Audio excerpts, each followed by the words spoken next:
Benvolguts a un nou episodi d'AgroPodcast. Avui tenim amb nosaltres a Jordi Bernat, CEO de LinkUp i Up2You.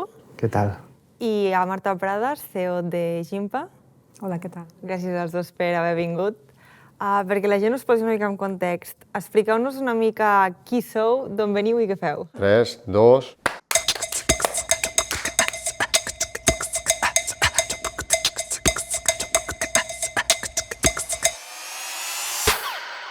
Bé, jo actualment sóc la gerent de Gimpa, una empresa que estem a Castellserà, fabriquem maquinària agrícola. Jo vinc d'una família emprenedora i em vaig formar, vaig estudiar i al cap d'uns anys de treballar fora, al final vaig tornar al projecte familiar, on actualment ocupo, com deia, la gerència. Molt bé. I tu, Jordi? Jo soc Jordi Bernat i soc el gerent de Up2You, que és una agència de màrqueting on el que bàsicament fem és ajudar a les empreses des de la seva vessant més de màrqueting, però també aplicant a la part comercial, a aconseguir que la seva proposta de valor arribi a més clients potencials i que d'alguna manera tota la part de màrqueting i comercial puguin assolir els objectius que tenen. I des de fa uns pocs anys estem empenyent la part de LinkUp, que és el que busca és contribuir a que l'ecosistema que tenim al territori d'emprenedoria i d'innovació i d'inversió que sigui una realitat i que estem tots molt contents i molt orgullosos de que pugui progressar al nostre territori. I com vau començar amb els vostres sectors? Bé, jo, com he dit, venc de l'empresa familiar i jo vaig començar al departament d'exportació. Jo parlo idiomes i des de sempre em va apassionar el fet de viatjar, de conèixer clients, i amb el temps he descobert també que el que és bonic de la meva feina és conèixer no clients sinó persones.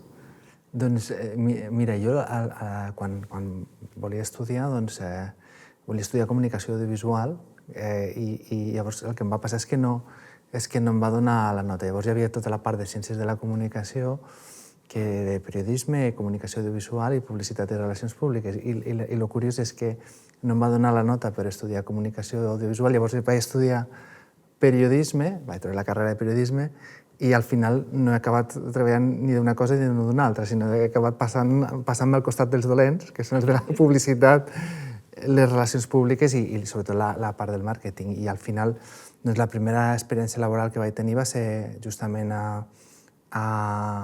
Barcelona, amb un coworking, amb una empresa que es deia Enredando, que llavors el que fèiem és dinamitzar en comunitats virtuals de persones que estaven a foros, etc.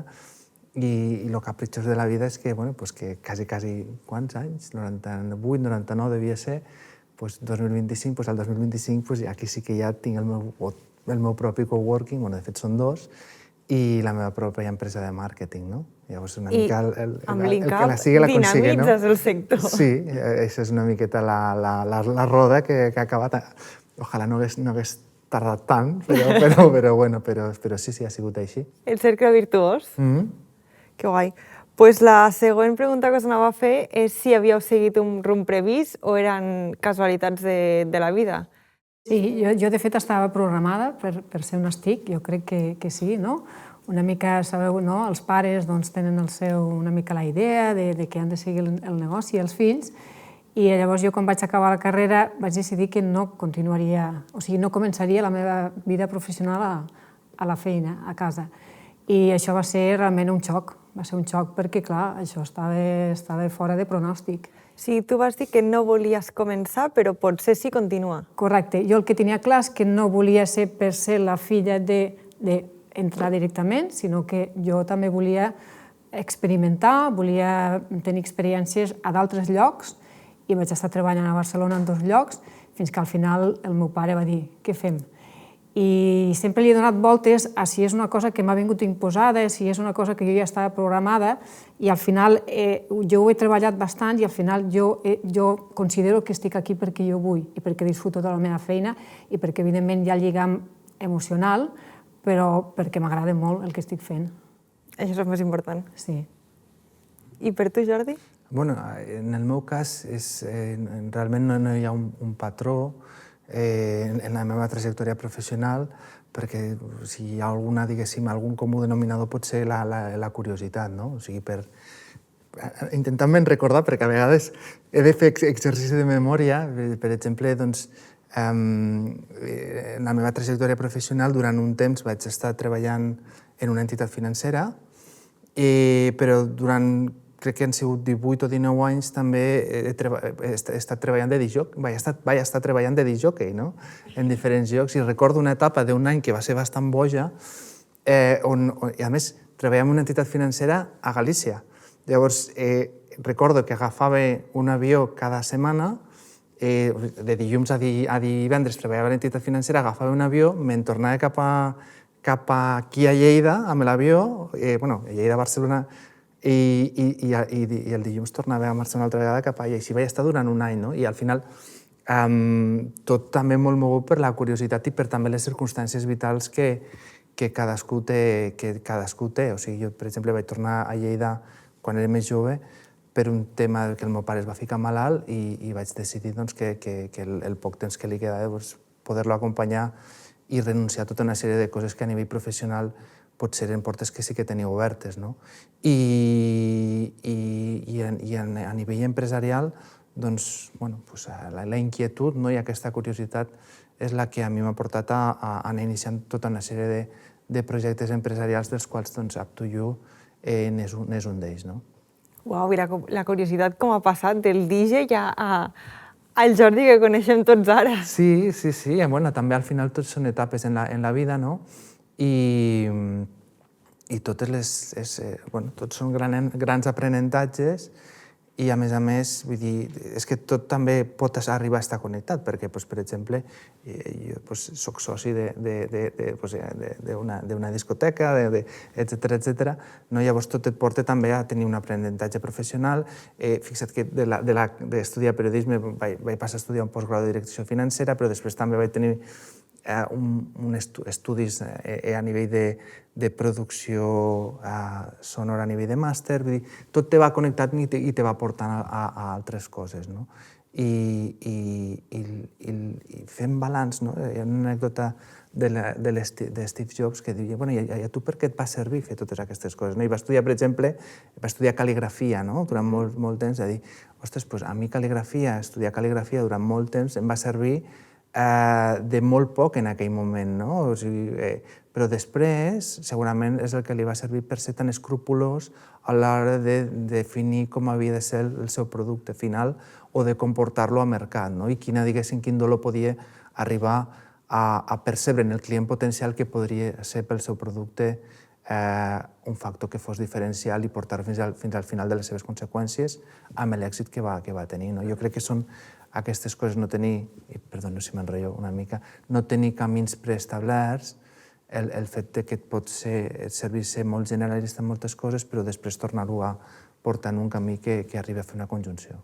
Totalment d'acord. És així, Marta. Sí. I els dos dirigiu empreses, els dos amb dos sectors diferents, però que al final poden conviure en el mateix punt. Els dos esteu a Lleida. Quins avantatges i quins reptes té dirigir una empresa des del territori? Per mi, jo crec que som uns privilegiats. El fet de viure, nosaltres vivim en un poble, a la comarca de l'Urgell, i per mi el fet d'estar envoltats de la natura, el fet de veure les millors postes de sol, o sigui, això nosaltres, per mi, és un privilegi. És una manera també de mantenir els pobles vius, perquè és una llàstima que els pobles realment estan perdent molta població, i jo animo a que realment es pugui veure la qualitat que tenim als pobles. I això és una de les coses que més valoro jo actualment d'allà on visc. Sí, jo seré molt breu. Crec que ens doneu una avantatge competitiva, intentant buscar una part més pragmàtica que no emocional, que també hi és, a nivell d'optimització de temps, optimització de tota una sèrie de coses que no són possibles a les grans metròpolis. El fet de tenir un AVE, en el meu cas personal, surto de casa, en 5 minuts agafo un AVE i després torno de l'AVE i en 5 minuts puc estar recollint la meva filla a l'escola, no? Això és un avantatge a nivell pragmàtic i també a nivell de poder tenir una qualitat de vida indubtable. Nosaltres que estem dins del món agro, no? I nosaltres quan veiem com els cultius van canviant, no? Quan és la sembra, quan és la sega, i per això a nosaltres ens agrada aquesta integració total. I des de Lleida, com veieu que podem evitar la fuga de talent local? Com el podem retenir? Jo crec que articulant una proposta de valor que sigui atractiva. En el sector agrícola estem veient que hi ha molt relleu generacional i moltes vegades aquest relleu generacional és de persones que han tingut una etapa professional a qualsevol lloc del món, però que de sobte prenen la decisió de tornar o a liderar les empreses fruit d'aquest relleu generacional o inclús d'emprendre, no? Jo crec que la proposta de valor i la part d'ecosistema que nosaltres intentem donar suport des de l'INCAP és una de les formes d'aconseguir-ho i també de crear una comunitat que sigui atractiva de cara al que algú es pugui estar buscant, que trobi un cert suport a l'hora de tirar projectes cap endavant, no? Sí, sobretot és donar-li valor i potser aquesta conciliació que ens és més fàcil, no? Que no pas a les grans ciutats, i oferir-los una feina que realment també la podem oferir aquí, realment. Aquí a Empreses de Lleida hi ha empreses molt potents, que poden desenvolupar tranquil·lament les seves carreres. Sí, totalment. Jo també penso que concretament en el sector agroalimentari hi ha un repte, però que crec que pot ser una oportunitat, i és aconseguir fer la professió atractiva. Sí? I crec que no és fàcil, però crec que hi ha ingredients per a que pugui ser una professió atractiva per atraure perfils professionals. Mira, quan vaig plantejar fer aquest podcast, fa un any i mig, ho vaig plantejar, m'ho van acceptar, i de sobte una persona em va venir i em va dir: fes el sector sexy. Així que part d'aquest podcast també és això. És veritat, i això no és la primera vegada que jo ho vaig sentir. De fet, la primera vegada que m'ho van dir va ser el meu distribuïdor italià, que ells sempre també aporten aquestes paraules més de màrqueting i més... I diu, heu de fer les màquines sexis, em va dir a mi, no? Sí. I clar, al final és això, és que treure la idea aquesta que teníem, de potser l'agricultor, el personatge que no té tampoc aquella inquietud de no sortir mai d'un entorn en concret, i això ho hem de desmitificar totalment. Hem estat parlant de fer el sector sexy, no? Hi ha moltes maneres de fer-ho, però vosaltres en teniu alguna en ment? Jo tinc una resposta que no sé si és vàlida, però que pot ser una resposta que al final és una història que hem sentit tots 50 vegades, que és perquè nosaltres produïm l'oli i Itàlia el ven, no? O sigui, i de com, si nosaltres entenem que és tan important ser, no? O sigui, fer coses que optimitzen la producció, que ens ajudin a millorar i innovar d'una forma incremental per a que tot sigui més eficient, però d'una altra manera, els italians amb l'oli l'embotellen i el venen. Aquesta part de fer sexy implica que siguem capaços de no només ser bons, sinó ser capaços de projectar-ho cap a fora. I aquesta part és el que jo crec que s'és cada vegada més conscient des del sector i que ara l'únic que necessita és anar-se desenvolupant, perquè si tu veus que aquest petit canvi que tu decideixes, un empresari que decideix fer la seva organització, resulta que li surt bé, voldrà més i posicionarà la seva empresa una miqueta més en un sector que potser pot cobrar una miqueta més i tenir una miqueta més de marge en el seu, tot i que el motiu és ser supereficient, però igual pot vendre-li a l'empresa adequada o al family office o al fons adequat, etc. Llavors, al final això et va demanant més per a fer aquest equilibri que, sota el meu criteri, és l'ideal de no només ser bo, sinó també semblar-ho en una proporció equilibrada. Jo crec que anem cap aquí. I el primer pas ha sigut que es prengui aquesta consciència.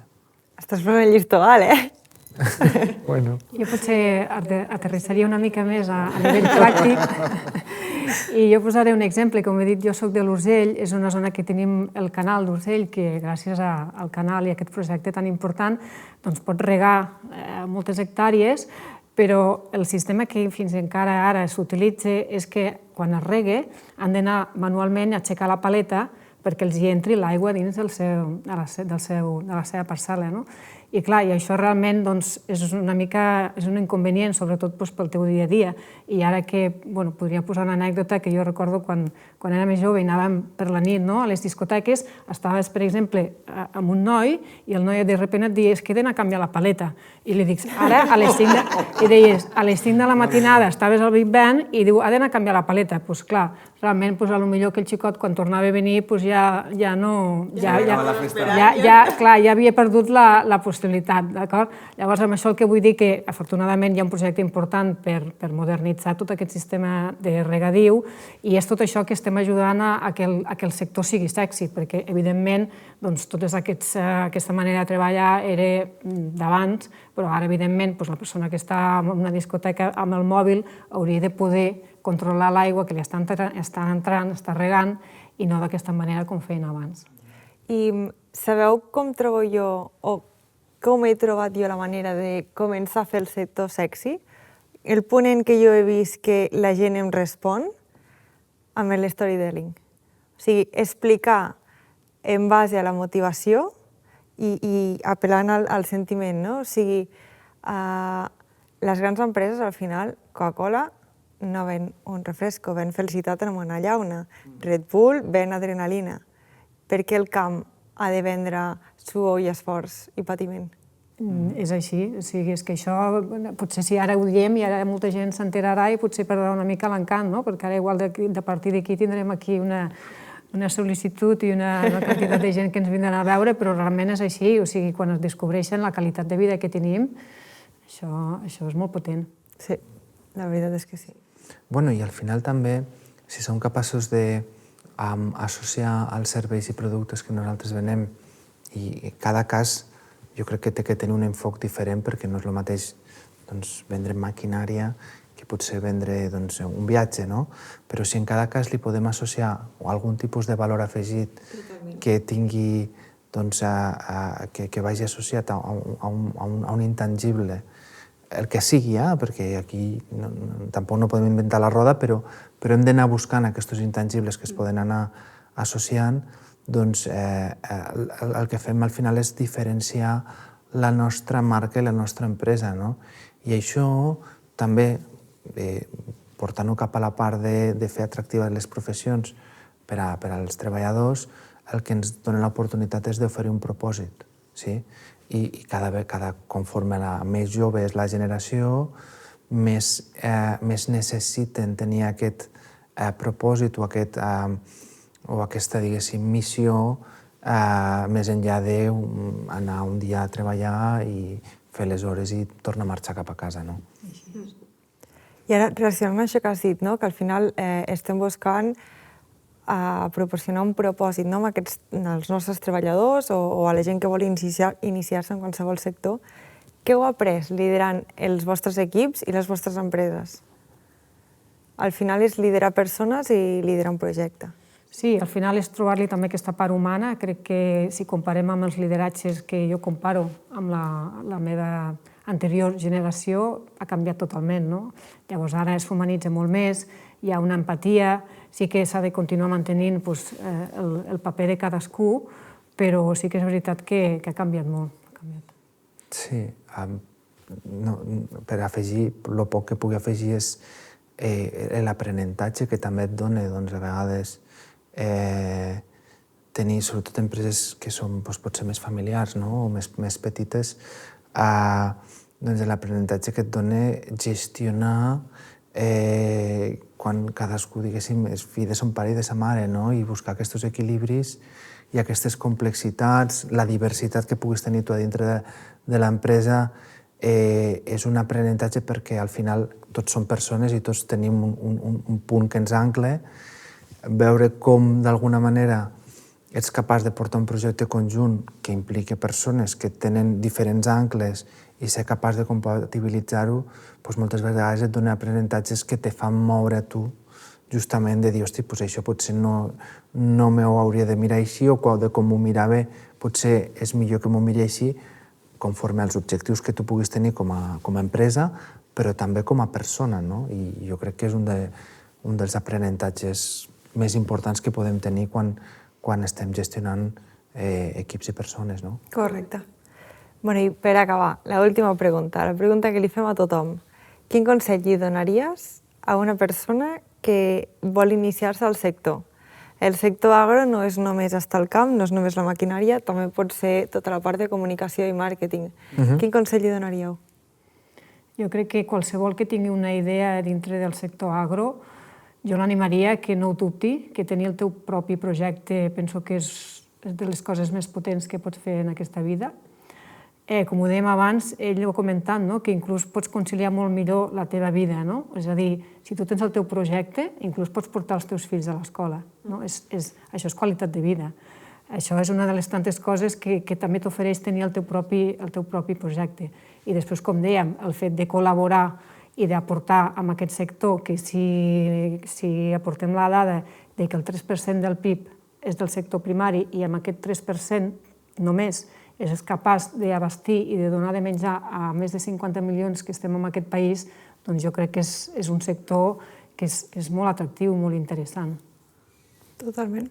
Jo el que potser per complementar, al final diria que truqués a moltes portes. Crec que no hi ha hagut mai, com ara, tanta possibilitat, i no parlo només d'ajuda econòmica a nivell de quan tu vols arrencar un projecte o d'inversió, sinó també a nivell d'assessorament, acompanyament, consciència de que si algú vol emprendre se l'ha d'ajudar i que després tot això pot retornar a el que denominem ecosistema. Per tant, el que jo recomanaria és que s'informés de totes les portes i de les persones, perquè un altre dels avantatges que tenim aquí al territori és que podem pensar ja no només en institucions, sinó podem pensar en persones que pot anar a visitar per a que li poden donar un cop de mà per saber com arrencar i els passos que pot anar donant. Super. Bueno, jo aquesta pregunta no l'he respost mai, però m'animo. Jo crec que estem en un superbon moment, que ara el sector agroalimentari agroalimentari i ramader ja no és el pagès o el pastor, o sigui, estem en un moment en què estan confluint tants sectors, hi ha tecnologia, hi ha comunicació, hi ha lideratge, o sigui, és un moment en què t'ho pots passar tan bé, pots tocar, és el que has dit tu, tantes portes. No sóc un gran coneixedor del sector, el que sí que tinc clar és que tots els sectors estan en un canvi, alguns més, alguns menys, d'alguna manera o d'una altra, i que estem en un moment en el que tota perspectiva diferent és benvinguda per definició perquè enriqueix. Sí, totalment d'acord. Bé, doncs, moltes gràcies per ser aquí. Crec que ho hem tocat tot. Ha sigut un plaer tenir-vos els dos. I gràcies a tots vosaltres per ser aquí una vegada més i agraïments també cap a la Diputació de Lleida per donar-nos suport en aquest projecte.